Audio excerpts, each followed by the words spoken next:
Hello and welcome to the Burnt on Religion podcast, a podcast for people who have been burnt, are currently burning, and are just trying not to get burnt by this thing we call religion. I'll be the first to say my name is Josh. And I'll be the second to say my name is Josh. And by the way, we're both being honest here, but I had the name first. Even though we said it first, I did have the name first. That's true. That's true. Said it first, though. And I'm Ashten. And like I said, this is a podcast for those who have, are currently dealing with, or are just trying to avoid this thing for religion. This is born out of a thought of how do we help those people. All of us here at this table are Christians, and this is a truly Christian podcast. And it's just a podcast reaching out to help and see what we can do to try to help people get the Bible back in context and understand who God really is. And with these early episodes, with you just meeting us and us just meeting you, one of the things we'd like to do is kind of introduce ourselves. Why can we even talk about this at all? What state were we in? What state are we coming from? And we thought it would just be fair in episode 1 here that we take the brainchild of our guy Ashten here. Yes. Oh, boy. And since this is his whole idea, and we were all for it, we thought he would be a great inaugural episode to introduce you to what this podcast truly is about. So sit back, relax, and enjoy the story of Ashten. Oh, yes, a story. Yes. It is a big story. I'll start off saying why I pushed hard, I guess, to get this podcast going. My background, it is just that, a story. But I actually came to this Josh over here a while ago. And The original. the OG Right, Josh. The original. And, Yes, right. This is not the way it's supposed to go. I have been coming to this church for a little over a year, I believe, pretty close to a year. And to me, with my background, a lot of the teachings and relationships that I have formed over the past year or so, I really believe people need this. They need to hear it. They need to be able to think for themselves. And I've had a lot of aha moments with this church, with what has been taught, and trying to do my part and what I can to help spread this. And I've always wanted to do a podcast for years, and with my life how it was, it just never panned out. And I thought there's no way we can't do this. I thought I had most of the equipment. I don't have all the answers, but I know people that either have them or have the ability to go find answers, Right. the answers that I have for all the questions. And I'm sure you have questions too. And so my thought was, reach to the masses. And with modern technology now, we can do it. We can do it. Yep. And so we thought it would be really helpful to get the behind the scenes of each person, the history, the why we came to this church or founded this church. And so I got the short straw today. Amen. So Yeah, and it was his idea. We just thought it was fair. yeah, It's only here's fair. the bus. You started it, so Yeah, right. So I'll do a very high overview of kind of my upbringing and thoughts, feelings, growing up, and views on the religious side of my life and how it's affected me to this point. Growing up, I did go to church. It was kind of it's Sunday, Wednesday, you're going, and you didn't question. That was just what you did. And so my grandfather was a preacher, and it was non-denominational type church, and he would be the first person to tell you if you have questions or you don't agree with what was taught, to seek him out. that's right. Ask the questions. Yes. But of course, being a kid, you didn't do that. It was just Right. it was blind faith. It's intimidating. You went Yeah. because it's Sunday, Wednesday. That's what you Yeah, did. who are you to question? Right. You're just a kid. Right. And so growing up, that was it. And, there was, and I will be the first to say, the people I grew up with, friends and family that were involved in this type of church, are not bad people.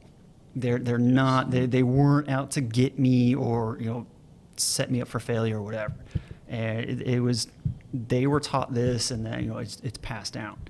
So growing up, of course, going through school, especially junior high, high school, I was not able to do things like sports or go to dances or extracurricular activities, because if it landed on Wednesday and Sunday, didn't happen. You just didn't. That was the thing. God was first, which should be, but you sacrificed a lot of living. Right. And with that, you're looking around, you're in school, and everybody's like, "Hey, you're going to the game tonight?" Well, can't. You're going to the prom? Yeah. Can't. And then everybody else like, why can't you go? And then you're the weird one. I'm like, well, no, my parents won't let me do this. So here's a question: you had to tell them, no, I can't, because because church. Now, here's a personal question, and I'm going to put you on the spot. We didn't even talk about this before. Did you want to go to church? You couldn't because you had to go to church, but did you want to go? Yes and no. It was mixed. Yes, because that part of me was like, you have to go. Please God. Yeah, Yeah, you have sure. to, and your parents, because if you didn't, then you heard about it. You go home to it. that was it. Right. Yeah. And the other parts, like, okay, everybody else I hang out with is doing all this stuff, and nothing bad's happening to them. Right. Right. They wake up, they go back to school, they have their routine, and it's like, okay, so what's going on here? Right. What? Right. And of course, you get into the high school, and then you have all this other stuff going on, and that's when I really started truly questioning, because I feel like I started having my own thought processes, and you're kind of in that stage where you're going to rebel anyways. That's just the age, and whenever you start questioning, that was almost as bad as not going to church, because sometimes it was just, oh, how dare you?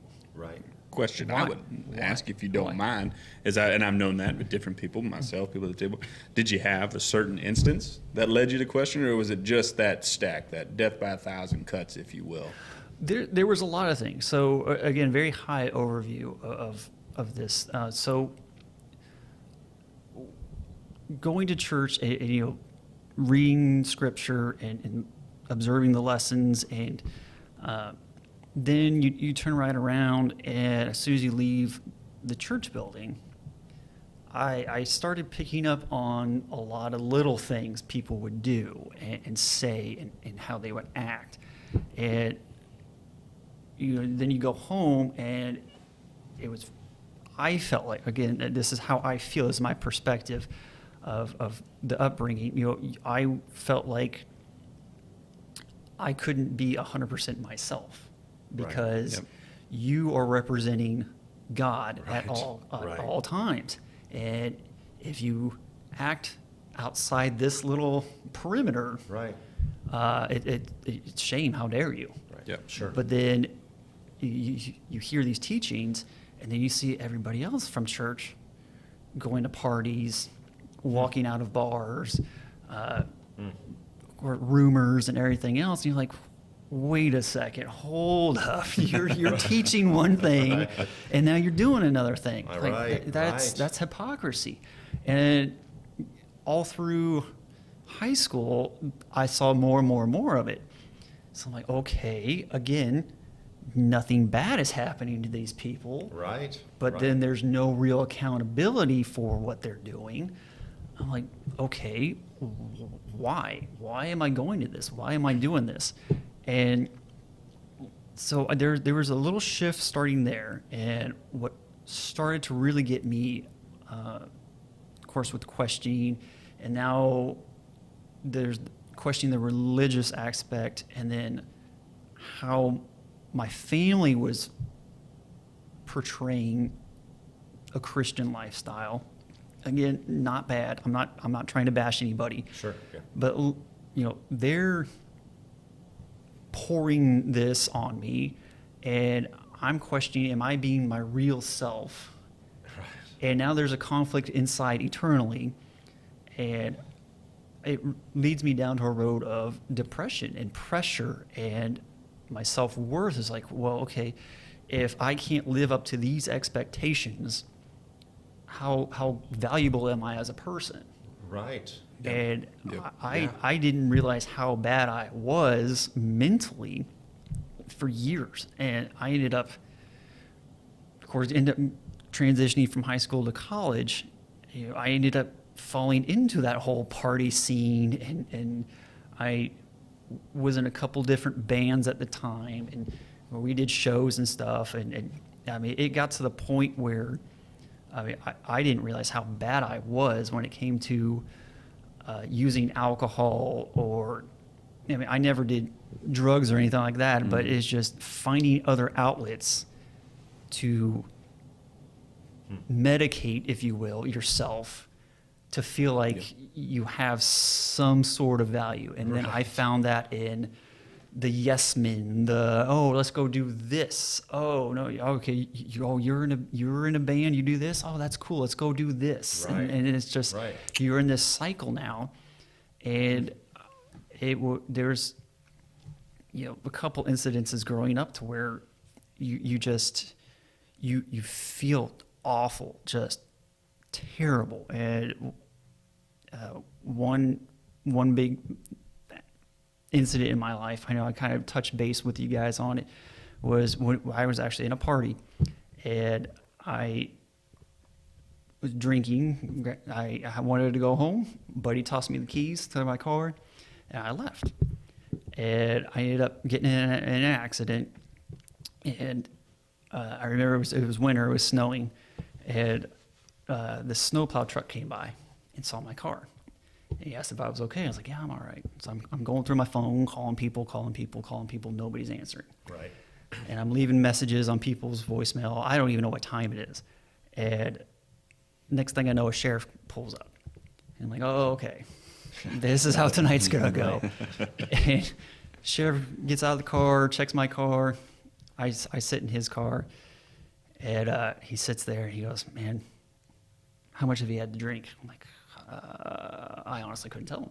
Right. Yeah. Honestly couldn't tell him.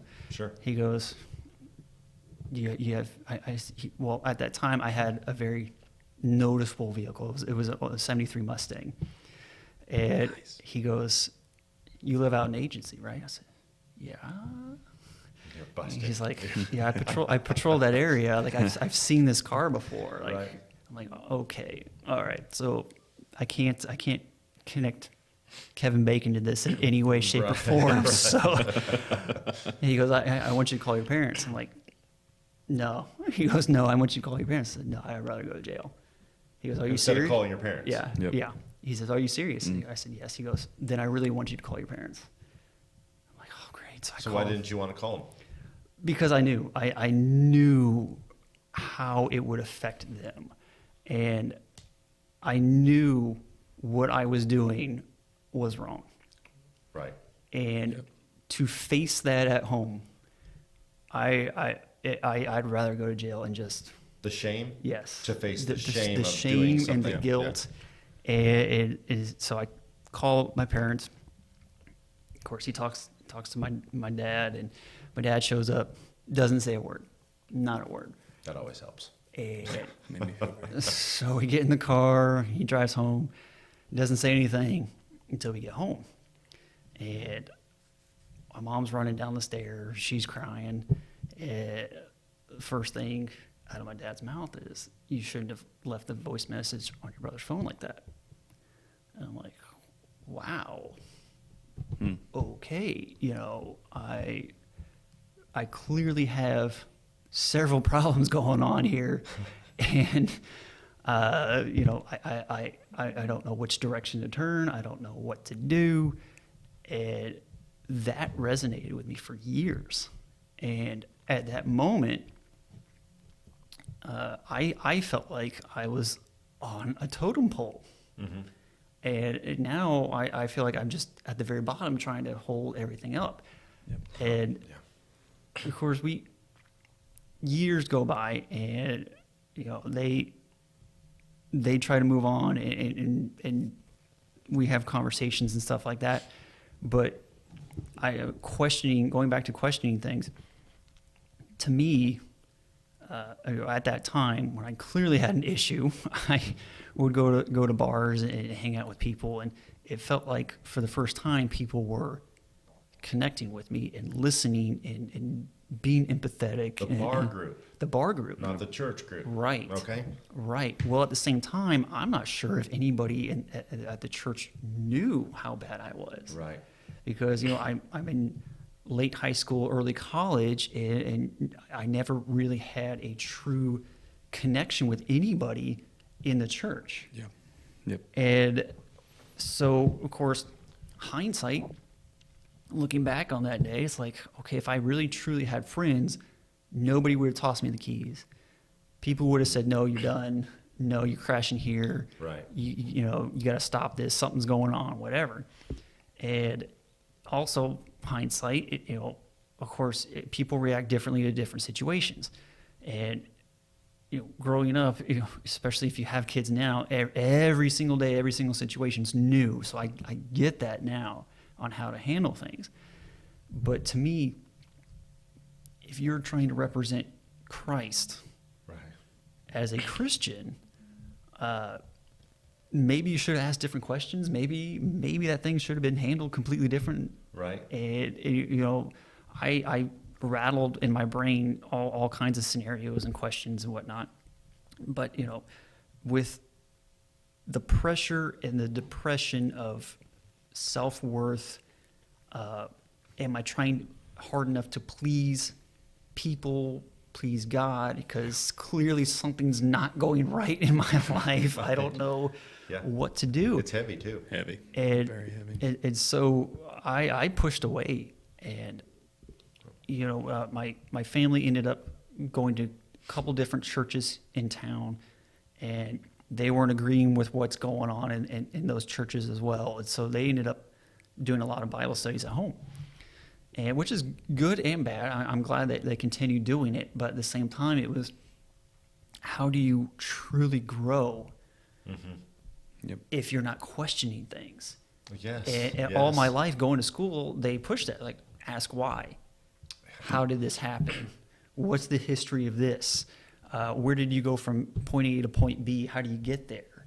And when you try to apply that, especially in a religious realm, you're like, wait a second, why is it different now? Right. I think everyone can relate to the damage of an echo chamber. Yeah. Just hearing the same thing, ping-ponged off the same walls all the time. And then if you question, how dare you question God? It's not even...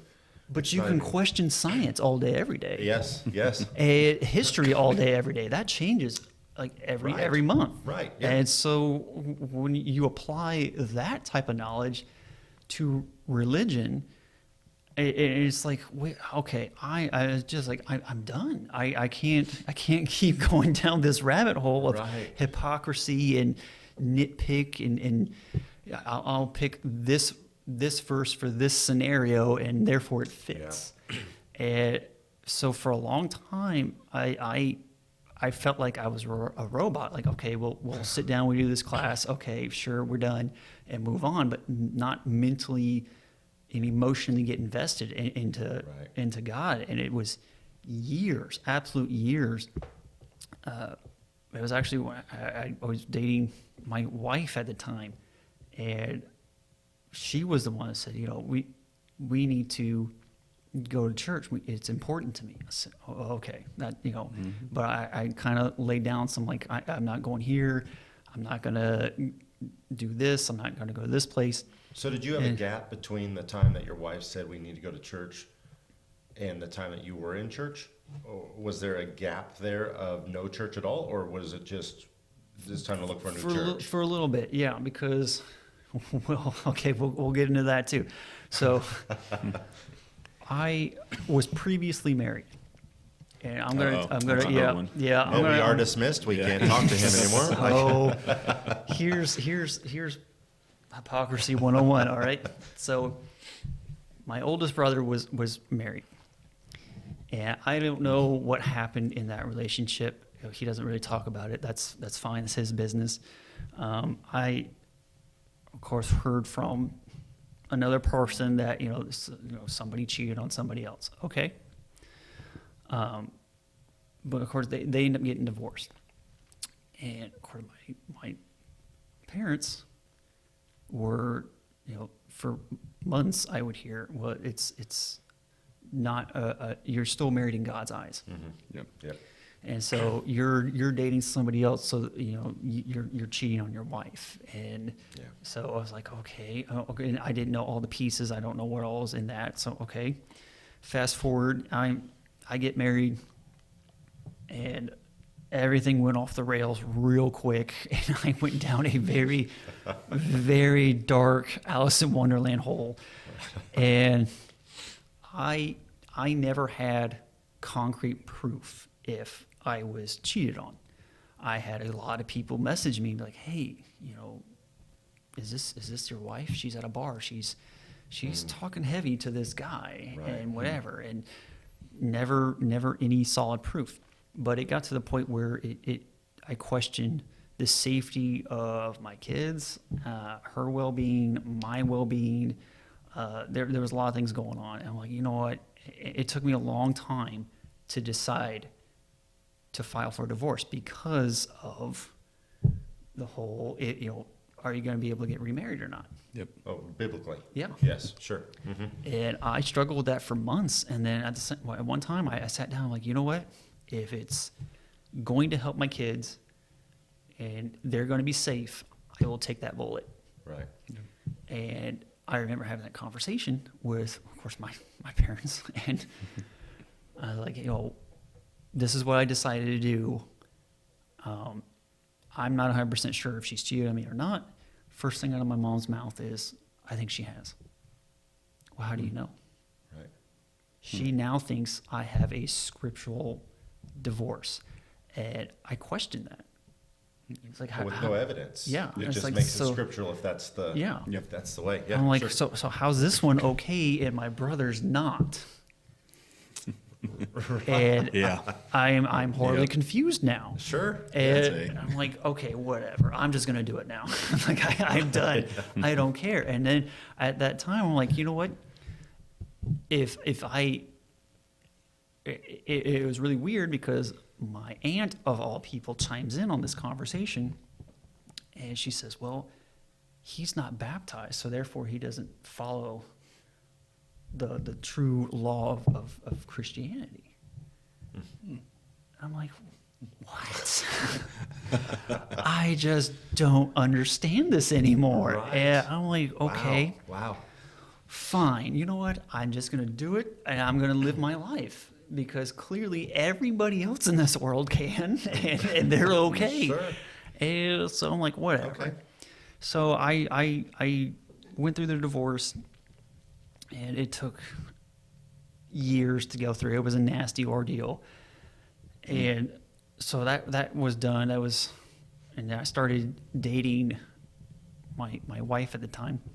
And it's probably 6 months to a year or whatever into the relationship. And when I proposed to her, that's one thing she talked about. She brought it up. She goes, I really want to go to a church and raise the kids. I'm like, okay.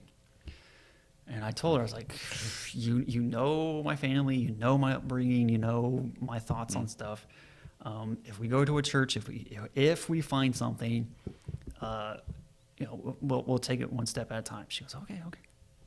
Went online, tried about 2 or 3 different churches. When I walked in the door, I could just feel it. I was like, nope. Nope. Been in those. Yep. Been in those. And so we actually started, we came to Renew, and it was weird. It really was weird because it was nothing like my upbringing. And my parents, of course, started asking, it's like, so have you found a church? It's like, well, we're trying out this one. First thing out of their mouths is, do they have instruments? Because we grew up, we sang hymns. Yes, we do. That's what you did. Right. And Did you not sing hymns without a piano and an organ? Nope. Nothing? Nothing. Wow. No instruments. You heard the glorious voices. I thought I was. So, The yeah. joyful When we get to my noises. story, I'm going to sound way out there compared to Right. that. So, Right, yeah. So yeah, that was it. And of course, they say, it doesn't say in the New Testament that you can use instruments. Okay. The omission Yeah. Yeah. is a commandment. So yeah. stay on the side of caution. Right. But I'm like, okay. Again, I'm like, okay, it is a little weird because it's out of my comfort zone. But then, you start listening to the sermons, and I was just in that mental state of, okay, let me see if I can disprove this. Okay, let me see if I can question this. Let me, Right. Sure. And I think it was like third or fourth one in, and I'm like, okay, this does make sense. And I was like, okay, so he went to the Greek meaning of this word. Okay, he's attaching it to this. I'm like, oh, okay, I see where you're going. And there's a few. I'm like, wait a second, Josh. But you tied it all together, and so I decided to bring this to the family table, and I'm like, okay. And my mom's asking, like, so how's church going? I'm like, it's good, it's good. I told her, I was like, you should probably check it out. Oh, we will one day. That was a year ago. I was like, no, you got to listen to this sermon. It's on YouTube. Check it out. Okay, we will. So what'd you think about that sermon? Oh, we haven't checked it out yet. Why? Right. And so it was actually, I brought up one thing about the Lord's Supper, because I remember that was one thing I questioned you. I was like, so why don't you guys do it every week? Right. Right? And so I'm like, well, here's the sermon on this. You guys got to check it out. Oh, no, we will. But then one day, my other brother questioned it. Oh, yeah, we'll look into it this week. We'll dive in. I'm like, wait a second. Well, okay, whatever, fine. It is what it is. And the more I am here, the more I listen and see the sermons, and I have more confidence in myself. There isn't a weight. There's no pressure. There's no do this or else, and it truly has helped me mentally, emotionally. I know where I stand now with Christ. And you still come to church. I still come here. I have nothing's fallen out of the sky and killed me yet. Not yet. And so I feel like this is truly how Christ wants you to be. It is a father-son. It is a friendship, a relationship.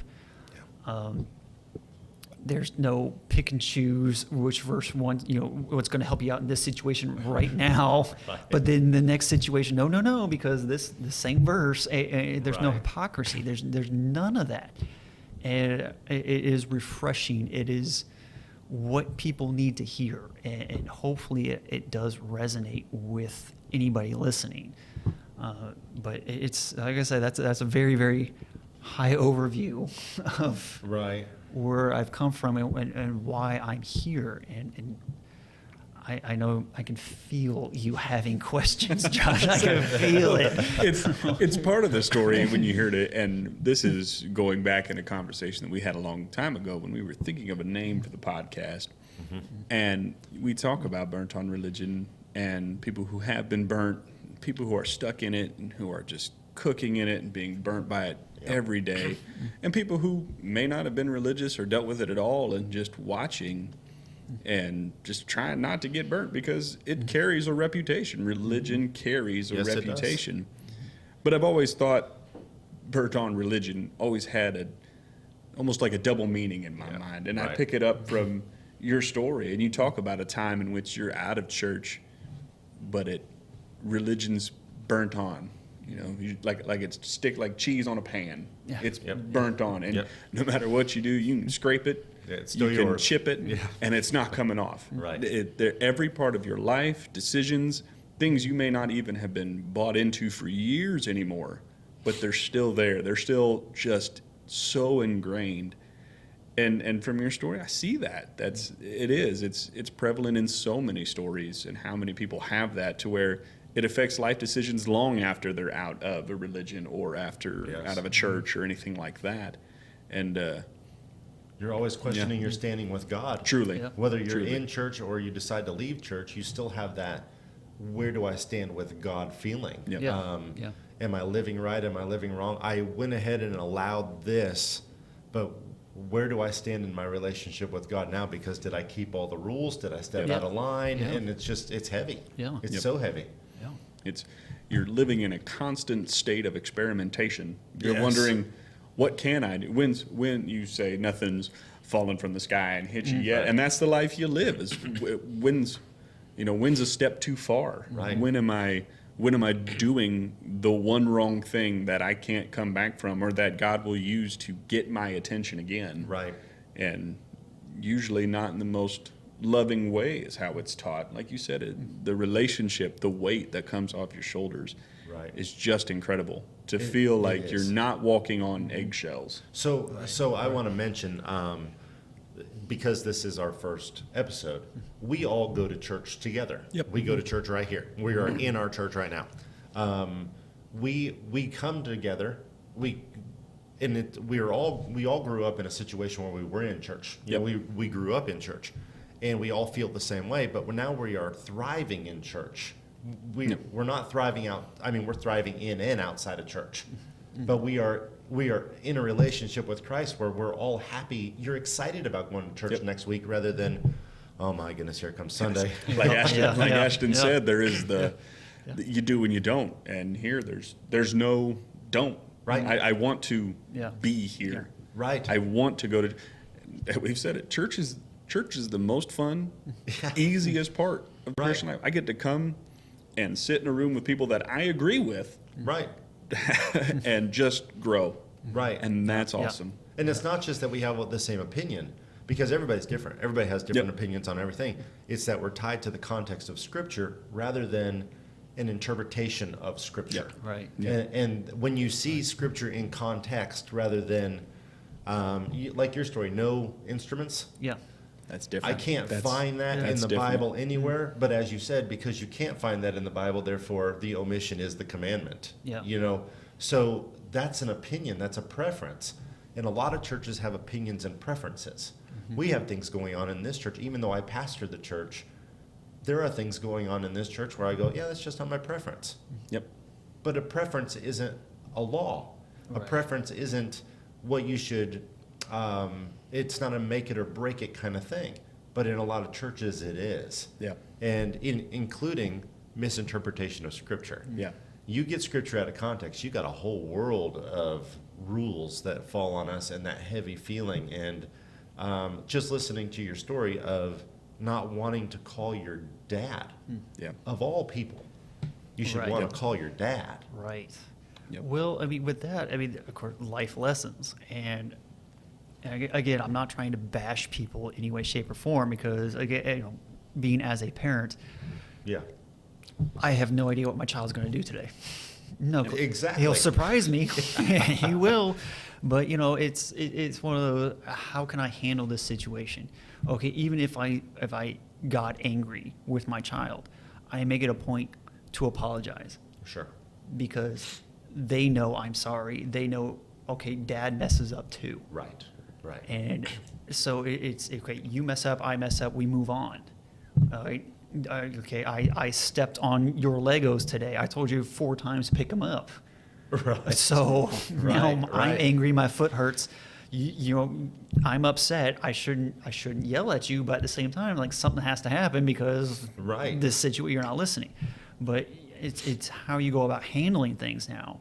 And there's a lot of things I won't do to my kids, say to my kids, they do sports, they do activities, because I do not want them to miss out on opportunities in life. Right. But they also know, hey, you know, God is with you. They enjoy coming to church. They ask about going to church and getting involved in things in church. And so I never force them to do it. Right. Right. And so they're wanting to do it. And, you know, if by some chance I don't make it to church on Sunday, that's what happens. Nothing. So it's like... Right. Nobody's wondering what sin you were involved with that kept you from church. Yeah, right? But at the same time, it's like, I have a choice. It's not a you have to be there. I don't care if you're dying or not. You're going to be there. Right. It is. It has helped me in many ways. Raising kids, especially. So it's there are pros and cons to the upbringing, but it's there. So and I would say that's the whole mission, goal, whatever you want to call it, of this podcast, is truly reaching out to people who, like you said, it's a lot of work to climb on as many hills as you climb on just to die on them. There are so many hills that we die on when it comes to religion and different things like that. And so I think what you're saying and what Josh has said, what I've give my input on, is just so much the mission of this podcast is to just help take the weight off people. Right. Religion has put a lot of weight on a lot of shoulders that people continue to carry, try to avoid altogether, and we understand that. We were there. Just speaking for myself, I'm no expert on much anything, but the credibility that comes is we've been there. Right. And that's what we want to stress is when we talk and we have these episodes and the following episodes where we give our stories and tell our parts, is we understand. We've been there. We know the weights, the burdens that people go through. And that's what we want to do, is just help people see Scripture in context. Yes. But while doing that, seeing Scripture in context allows us to see God for who He really is. And so the goal of this podcast is to just lift weight. We just want to help. We want to love people. We want them to see who God really is and how truly light that burden is. Like He said it was, that it is a light burden, and we can just love Him and dwell in that relationship with Him. So we hope that you'll continue to tune in with us. We release our episodes every week, and next week you get to hear another story. It is the Josh Chronicles, however, it is not mine. No. And we'll get to hear the story original Josh of kind of one of the other large reasons that we've all come together, and that's Josh over here, who founded Renew and started it, and his mission and goal, and how we can help it, and how this podcast coincides with it, and hopefully stretch it all out to help it make more sense. But we hope you'll tune into it with us again. Yes. It was a lot of fun to record this. We look forward to keep doing this because, again, fun or not, we just want to help people. That's all we want to do, is love and help people and help them see who God really is. So thank you, and we'll see you next week. All right. Have a good one.